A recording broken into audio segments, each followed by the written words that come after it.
Welcome to Baby-Led Weaning recipe. This video will equip you with essential tips that will help you navigate the world of baby-led weaning with confidence. Now, it's the tip session. Number 1.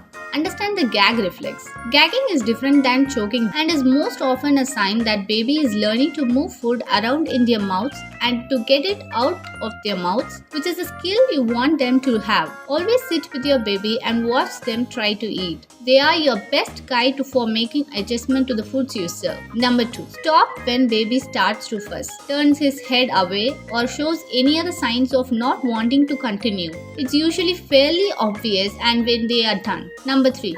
Remember that breast milk or formula will continue to satisfy baby's hunger for the first few months of eating solids. Do not expect solids to replace milk feedings at this age. You want any foods you offer to your baby while doing baby-led weaning to be soft enough to squish between your fingers and safe for them to eat and digest. Number 4. If you start offering solids and baby just doesn't seem interested at all, it's okay. Take a break for a few days or few weeks and start again. Each kids have their own unique timeline.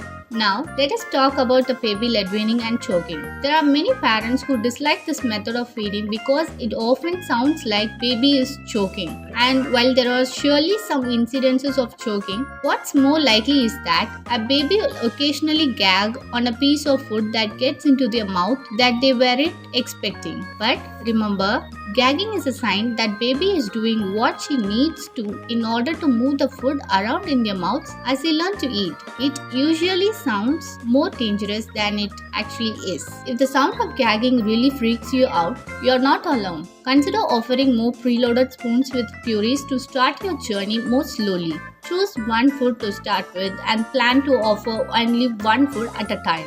Remember, every baby is different, so embrace the journey, stay attentive to their needs, and celebrate their milestones along the way. We'll see you in the next video. Hit the subscribe button and enable the notification so you never miss an update. Share this channel to other new parents who seek BLW South Indian recipes. Until next time, happy weaning. Bye bye.